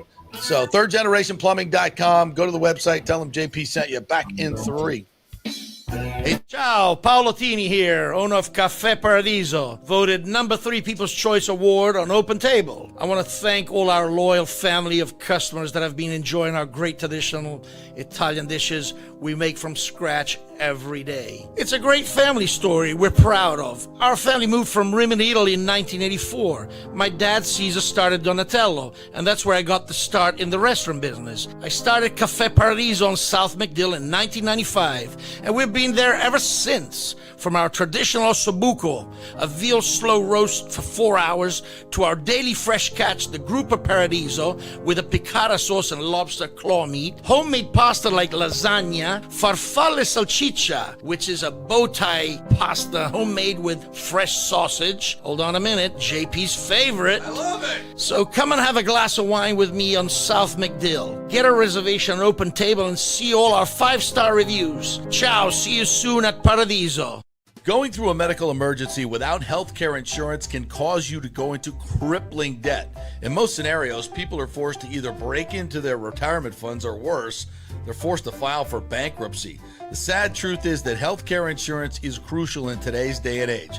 Look, I get it. Many of you think you're never going to get sick and health insurance is really expensive. Well, we can help you out with that. Depending on your income, we can find great plans and huge discounts. God forbid you get cancer, a car accident. It could literally ruin you financially for life. So make the call and find out. Even though the open enrollment period is over, you may have some qualifying life events that can help you get covered right away. It can be very complicated, a very intimidating process, but we can help. Go to our website and check out all the 5-star reviews about our helpful agents. Go to don'tgouncovered.com or call 800-669-1505. That's 800-669-1505. JP here for Riveters, the official sports bar and grill of the JP Peterson Show. We're located just south of Ray J and Steinbrenner Field, so it's a great pre- and post-game spot, and the happy hour is amazing. Monday through Friday, 3 to 7. Check out these specials.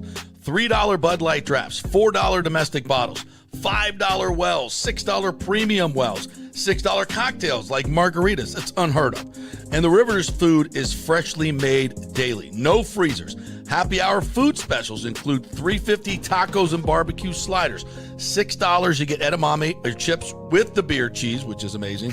$8 buffalo chicken dip, my favorite. The truffle fries, chili cheese fries, also $8 at happy hour. As well as other specials throughout the week, including Taco Tuesdays, you get $3 tacos, and Wing Wednesdays, 7 o'clock to 1 a.m. in the morning, you get our amazing wings, 5 for $5 and $5 wells and wines. That's a good Wednesday night. So if you're tired of the preppy, overpriced, generic sports bars, come see the amazing, friendly bartenders and staff at Riveters, where customer service really matters. Riveters, just south of where the Rays and Bucs play. We'll see you there. JP here for my friend Jason Fawcett, owner of On-Site Construction. They do residential and commercial renovations and new construction. As a leading home builder and general contractor, On-Site Construction prides itself on transforming homes through superior craftsmanship, dedication to client vision, and an unmatched commitment to quality and service. It's about building relationships. We take the time to understand our clients' needs, preferences, and budgets so that we can deliver a personalized experience tailored to their unique vision. From the initial designs to the final touches, we're there every step of the way, ensuring that the end result mirrors your vision. Here are some testimonials from happy customers. G. Gibson says, no hidden costs, very honest, reliable, creative, and communicates well. Reasonable and fair with their pricing, no hidden costs. C. Smith said, did not disappoint. I'm very happy with the work. This company really cares and will take care of it. So if you're just thinking about building or renovating, give us a call and let's see what's possible. 813-579-5789 or check out our website at onsiteconstructionfl.com. Let's go. Right now, back to the show on FanStream Sports. All right, welcome back to the JP Peterson Show on this Friday as we roll on into the weekend. The Rays are heading to take on the Marlins after taking 2 or 3 from the Blow Jays, as you like to call them. I love it. They are they're way too talented to be as inconsistent as they've been for so many years, but that's great. Good for them. Yeah. The great folks at who's I repping here? I just lost my train of thought. I don't know where you were going with it. Let's go with Riveters. We haven't talked about Riveters yet today. There you go. Riveters Great place. I'll be heading over there, I think, a little bit later on to get some wings. I need some Riveters wings. Jealous. Oh, they make everything fresh there. The wings are never frozen, and that's a key, folks. You don't want to go to a place where the wings are frozen. How do you tell? You bite into them, and the bones are black. They've been frozen. Never at Riveters, because they sell so many of them. They're constantly fresh, and they're moving them through, and they are fantastic. They're not the heavily breaded kind. They're the kind of baked, and I don't know exactly how they do it, but they come out so light and crispy. They make their own blue cheese and ranch fresh. And I get like a side of blue cheese and a side of medium buffalo sauce. Oh, yeah. Mix those up, dip them in. Oh, absolutely fantastic. And a happy hour from 3 to 7, you get 8 big wings for $12, which these days, that's a freaking steal. Heck so head on over to Riveters for the weekend. Great happy hour. Lots going on there. Fresh food. The Rays will be back next weekend. It's always great to stop in there before or after, just about a mile south of the Stein. So head on over to my good friends at Riveters Tampa this weekend and tell them JP sent you. All right, so Caleb Williams is part of this new book coming out called American Kings, a biography of the quarterback, written by Seth Wickersham. And looks like a great book. It goes back to greats like John Elway, Johnny Unitas, Warren Moon, the Manning family, Steve Young, Kirk Cousins, Drake May, and talks a lot about their journey to the NFL. There's a great bit on the ruthless recruitment of Texas quarterback Arch Manning and the youth quarterback circuit. So a lot of cool stuff in this book. But Caleb Williams' dad, was interviewed for it. And the story here is he went to great lengths to try to circumvent the NFL draft. Wickersham writes, wanting to give his son an opportunity to choose his future employer. The Bears had not drafted a star quarterback since the 80s. In their recent draft selections, Mitchell Trubisky and Justin Fields didn't pan out. Carl Williams was worried that with the franchise's history, stadium uncertainty, and offensive performances under then-coach Matt Eberflus and Caleb Williams would not have the organizational support to succeed. He said, I don't want my son playing for the Bears. He told several agents in 2024. God, Deion Sanders needs to take notes. Yeah. This guy. Right. Looking for a way around the league's collective bargaining agreement, Carl Williams spoke with Archie Manning, who helped Eli assert a measure of control over his eventual team in 2004. He also met with labor lawyers and agents and even considered whether his son could sign with the UFL and become an unrestricted NFL free agent in 2025. Wow. Yeah. Carl Williams vented about the rookie wage scale, which could lock his son into the team that drafted him for up to 8 years. He calculated hundreds of millions of lost market value income. Quote, the rookie cap is just unconstitutional, Carl Williams told Wickersham, later adding that the CBA is, quote, the worst piece of shiz I've ever read. It's the worst in sports history. Wow. Okay. Caleb also became friends with Kevin O'Donnell, Vikings head coach, and said, I need to go to the Vikings, he told his father. Let's do it, his father replied. But both Caleb and Carl knew that the trade, a divisional rival, was extremely unlikely. Bears GM Ryan Poles stood firm, telling Williams, we're drafting you no matter what. That left one option, to publicly attack the Bears and the city of Chicago, hoping that it would make the situation untenable, similar to what Jack and John Elway had done with the Baltimore Colts in 1983. We remember that. Yep. Quote, he's worried about me taking bullets, Carl Williams told Wickersham of his son. I don't care. I just don't agree with this crap.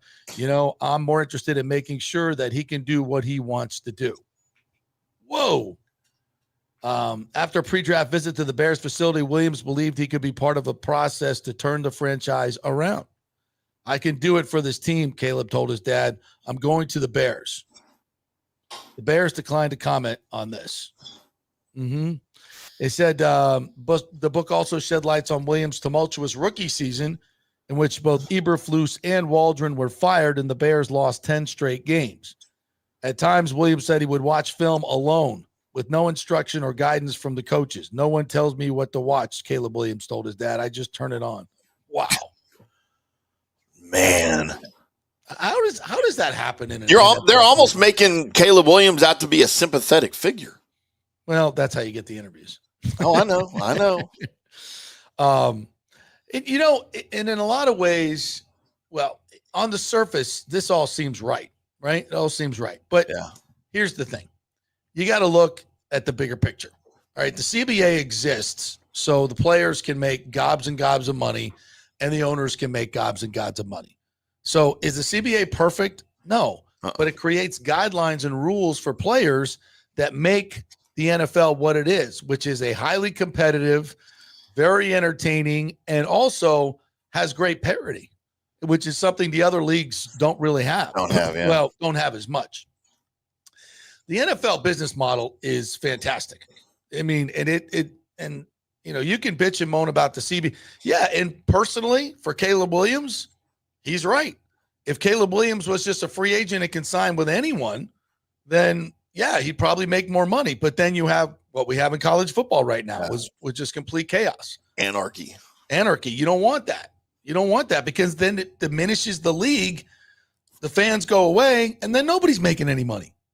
So that's why at times, I like socialism in my sports. Mm-hmm. I want my sports to be socialist. I want shared revenues. I want an even playing field. That works for me. That really works for the NFL. Now when you start trying to apply capitalistic theories to this, and you start confusing what's what here. Okay, the reason you have a free market is for all other businesses, all right, that aren't guaranteed to make millions of dollars every year. See, that's the trade-off. You're in a business where you're going to make, like Caleb Williams, could he make more on the quote free market coming out? Yeah, they used to have that. Mm-hmm. And they had to get rid of it because of Jamarcus Russell. Yeah, it was hard. It was hurting the league. Yeah. It was hurting the league, and the owners were getting taken advantage of. So they had to institute these rules. And the CBA is exactly what it is, a collective bargaining agreement. You want to play in the NFL, you got to be part of the union. Yep. If you're going to be part of the union, you're going to be subject to these rules that may be, quote, unconstitutional. Yes, a draft is not free market, but you sign up for that. So that's part of it. You don't have to. You want to go play in the Canadian Football League? Go ahead. You want to go play in the UFL? Go ahead. You ain't going to play in the NFL. And that's where the money is. So that's the trade-off. So while it sounds good to some people, it's really not. It's not good for the league. And if you want to make a lot of money in the league, you got to play by the rules. So now is this, and they've kind of turned this story to kind of, okay, we're moving forward. Caleb got here, made the best of it. It's more on the organization. It's not completely untrue, but still ain't a good look, especially when you're talking about the city itself. Yeah. And the organization. But, they've never had a 4,000-yard passer, which absolutely blows my mind. But they got a Pope. They got a Pope. Who's a Sox fan, not a Cubs fan. But definitely a Bears fan, right? Oh, for sure. I would think. Yeah, I'm definitely a Bears fan. So I don't know. Does that affect him moving forward in Chicago? I think if times get tough, and first of all, I'm not a Caleb Williams believer because of all this shenanigans. And I know Eli Manning did it, and I didn't like it then. I know John Elway did it, and I didn't like it then. If you're going to play in the league, you got to play by the rules. Yeah. So. And who was the key factor in both of those? The John Elway situation and the Eli Manning situation. Who was the key factor in both of those situations? Was it an agent? It was their dads. Their dads, yeah. It was their dads. Archie didn't want. He was heading that whole thing up, and Jack Elway was heading the whole thing up with John. And to Archie's defense, look what happened to him. He was a tremendous player and went to the New Orleans Saints and just, was destroyed. Archie Manning is in the Hall of Fame. And the best season he ever had as a pro was 8-8. Is that true? Uh-huh. Oh. Yeah. Wow. I remember watching him. He was magical. He was even with the Oilers. Absolutely magical. Absolutely. All right. So Belichick did an interview with Michael Strahan today, and Jordan was not there. Jordan was not there she was noticeably absent for this particular one. So he brought his testicles with him this time, not his girlfriend. North Carolina coach Bill Belichick discussed his new college team. Good Morning America this morning, appearing on the show to promote his book, The Art of Winning. The 6-time Super Bowl champion said he has learned every day something new when becoming North Carolina head coach last December. Yeah, like don't have your girlfriend hanging around everywhere, especially when she's 50 years younger than you are. Maybe you just don't have a girlfriend that young. Look who's talking here. I don't know. Come on, pot, meat kettle. He said, I've learned so much being back in the college environment, whether it's be recruiting, the college game, the rules, the hash marks, some strategy, and putting a team together. I learn every day. Oh, I bet you do. He added that he has not had to change his coaching style, saying his players are so eager, they're hungry, they have dreams, they want to be good. Belichick was also asked about all the public attention that has been given to his relationship with Hudson, who was not on set for the interview. Last week, reports emerged that Hudson was banned from the UNC football facilities, which the school emphatically denied. Yeah, they did. She's been terrific through the whole process, and she's been very helpful to me, Belichick said. She does the business things that don't relate to North Carolina that come up in my life. Oh, yeah, I bet she's taking care of business. Mm-hmm. Said, so I can concentrate on football, and that's really what I want to do. When asked what Hudson means to him, Belichick said, we have a good personal relationship, and I'm not talking about personal relationships. Shut Strahan down. Shut him down. As a follow-up, Belichick was asked whether he was happy. He gave a one-word answer.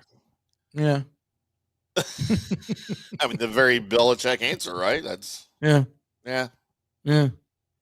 So there's your Bill Belichick update. Insane this morning. B says, back to our comments. B says, JP the socialist, now a Bernie bro.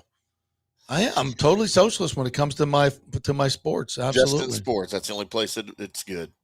Yeah, William Madden said, I remember Big Dog. We both went to the same high school in Philly, Lincoln High. Cool. Yeah. Who was it that mentioned today is the 8th anniversary of the death of the Big Dog. And obviously you don't know Tim. He was an icon here, did afternoons at 620 for, 15, 20 years. Longtime friend of mine. Here it is for Daniel Rivera. By the way, gentlemen, I wanted to add, JP knows this, 6 years ago today, we sadly lost the Big Dog, Steve Dumig, when it came to golf majors. Dumig was up for those. Brain cancer, right? Yeah, had a brain tumor. Big Dog was special, and spent many days hanging out with him and Chris Thomas, having a couple pops. Those guys were just old school, man. Absolutely old school. And really knew how to do sports radio. I mean, really knew how to do sports radio. And, he would take positions sometimes that he did not necessarily believe in just to stir the pot. He was as Chris would call him, you're a provocateur. You are a provocateur. And yeah, he would do that at times. And he would just absolutely obliterate callers. Absolutely obliterate them. But he mastered the art of radio, sports radio, much like Rush Limbaugh, where, the people who were like-minded couldn't wait to hear him, and people who hated him couldn't wait to hear him. He had them both, and they would listen just to get mad at him. And he once told me this. He said, JP, when I first started in radio over there, I'd fill in for Chris Thomas. I was honored to do it. And he said to me, he goes, don't be afraid to be disliked. Don't be afraid, to say things that are going to piss people off. He goes, you're too TV. All you TV people just want to be loved by everyone. And I'm like, you know what? You're absolutely right. 100% right. Because that's how you're trained. You're trained in television to be a friend to the audience. Like, you want to relate, you want them to like you and love you. And that's part of it. Like, it's a telegenic, obviously it's a different deal. But I think, Chris kind of put that on its ear a little bit, and you can be, and TV stations don't want opinionated people anymore to do sports, which is crazy. I mean, you had some great sportscasters in Dallas, Norm Hitzges being one of them that you work with. What was his name? Dale. They used to do a lot of commentaries in Dallas. Dale Hansen. Bill, Dale Hansen, which I didn't always agree with this stuff. No, but he threw the opinions out there, didn't he? Yeah, he did, and he was wildly popular. Yep. Wildly popular. Yep. Same thing with Chris. Chris was very but then they start getting letters from people. These spineless news directors get one letter and they lose their mind. From some where he pissed somebody off, and it's like, oh my God, I got an email. Somebody didn't like what you said. I'm like, they watching? And I guarantee they're going to watch tomorrow. Your job is to get ratings. You're not going to please everybody. And TV stations are terrified to have anyone like me on the air, spewing opinions. And I'm like, why would you not want that? That's what people tune in to see, and not some milquetoast sportscast that Right. Oh, the Rays won 4-3 today. Brandon Lowe had 2 home runs. It sounds Josh literally Lowe like every other show. Yeah. Josh Lowe in his first game back from the minors, coming off an oblique injury, also homered. Like, snooze fest. Yeah. Snooze fest. But that's what they want, because they don't want to get any emails. And that's, why the audience share has gone from a 20 rating to a 0.1, because they don't want to do anything. They don't want to ruffle any feathers. Well, make some waves, nobody's going to watch. And that's pretty much where they're at these days, unfortunately, for a lot of great news people that I know. But that's that's the way they want to do it. But that wasn't Chris's way, and it wasn't Steve's way. And they were fantastic at what they do. And their ratings were through the roof. Not so much anymore over there. 19th, I believe, last I checked. 19th in the ratings. That's great. But to their defense, when you have 10 minutes of commercials every 10 minutes, it's tough to keep an audience. But that's what they have to do. That's why this format is so much better. We only have 3-minute commercial breaks, 3.5-minute commercial breaks. We try to keep our sponsors. Sometimes you don't even take those. Yeah. Have we taken enough today? We make love to all of our great sponsors here, which we love. So, Mike H says Belichick is a creep, 50 years older than his girlfriend. Come on, man. Well, sounds like another jealous. Yeah, sounds like you're jealous, Mike. My last girlfriend was 32 years younger than me, so how'd that work out for me? You creep. I am a creep. I've been called worse. I can take it. Yeah, exactly. By her parents. The Dodgers are going after Kyle Tucker this offseason, says Michael LaRue. Of course they are. God, wouldn't it be nice to have a new owner in Tampa? Because he wants to play and live in Tampa. He would love to do that. He's told me that. Yeah, who wouldn't? He loves it here. I mean, this is his hometown, and he would love to play here. But he said he'd never play at Tropicana Field ever, because he asked every time he played there, he had to put ice bags on his knees for playing in the outfield. Hates the sight lines and the lights in the Trop. So he's never going to play there. But I asked him, I said, if they had a new stadium and a new owner, would you in Tampa, would you like to come home? You go, hell yeah. Love to play at home. Absolutely. Would absolutely love it. Doesn't that suck for us? Guy's a free agent, can choose where to go, and we got no shot at signing him with this ownership group. Terrible. Yeah. And that's one of the many reasons why we needed to do that stadium in 2018 in Tampa, which he pulled out of that one as well. And of course, blamed Tampa and blamed the business community and blamed everybody else, just like he did this time. Except this time, you all realize it's not their fault; it's his fault. Yeah. No, which I told you that way back when that was his fault, and everybody's like, "No, Tampa doesn't have any money. No, Tampa didn't do anything right, Tim."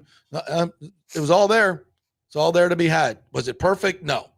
If you'd have had 2 people that were willing to get it done, we'd been in our new stadium, wouldn't have to deal with the hurricane stuff, would be able to sign Kyle Tucker and have a real baseball team with real revenue and a real stadium. And so, we're not in Steinbrenner Field because the hurricane. We're in Steinbrenner Field because we have an owner that can't get the job done and is never worried about the fans, or he's just worried about his bottom line and making money. And that's why we're in the situation we're in. It's not because of the hurricane. That was a byproduct of having an owner like this. So, unfortunately, that's just the way it is. Yeah. James Rex wrote, looks like I think you're new in here. Thank you very much for joining us. Joining us from X says, yeah, but they didn't like when you took control of that big buddy of his. I mean, the big dog's big buddy, and you said you were doing the interview, not him. You were filling in for the big dog. I think you were gone shortly after that. Yeah, that's not even close to true, James. That's not even close to true. But funny. So here's what actually happened, James. After they put Pat and Aaron on in the afternoons, which was an absolute disaster, and it wasn't even close to what the big dog used to do. They replaced him with me, and I took it from wherever those ratings were to third in my demo, and was getting ratings bonus checks when some of the people there decided they wanted to bring back the Ron and Ian show, which also didn't get those ratings that I was getting. And the big dog, one of Big Dog's guys came on, Chris Landry, who was one of Big Dog's that he used to have on all the time. And, he wasn't my cup of tea because the guy was boring as hell, in my opinion. I thought he was incredibly boring, but whatever. I said, we'll still do the interviews. They're great. And the one time I challenged him on one of his opinions, the guy got his panties in a wad and hung up on me. I'm like, okay, and I wish I had the table. It was a very light pushback, and the guy would come on for an hour and drone on about and his opinion, and he was never, I wouldn't say never right, but I challenged him on one of his opinions on a player, and he got all pissed off and hung up the phone. I'm like, oh, okay. Well, I guess he didn't like that. And then we replaced him with 7 other people that were much more entertaining and much more informative. Sorry. And the ratings went up. That's the business. So that's what happened, James, in case you were wondering. Yeah. So that's what happened. But whatever. I'm here now, and we're doing great. JP flexed. He just said, I'm going to brag a little. I was an all-pro at every sport in elementary school. That was it. Yeah. Yeah, Rock's come on my show many times. He's working over with 620 now, so I'm sure with the things I'm saying, he probably wouldn't be allowed to come on. So, but we love Rock. I've known Rock for forever. Absolutely. Love him. Great dude. Love his work. And that's the thing about Rock. Rock has a style, which is what you need. You got to have a style. You got to have a brand. And he's got a great brand. That does a great job. I love Rock. And he's always there. He's at every Bucs thing. He's one of the guys that go out there and they're in the locker room and, yeah, absolutely. Love Rock. So, all right. Well, that's a great way to end the week, isn't it? How about it? Yeah. Do we get to everything? Oh, WNBA starts tonight. I was going to talk about Caitlin Clark. They brought in an enforcer for her. Did you see that? I honestly didn't know the WNBA was still around. Yeah, which would be nice. So anybody tries the Dallas Wings, by the way, if there was a more awkwardly named women's basketball team than the Wings, please let me know because that just seems extremely inappropriate.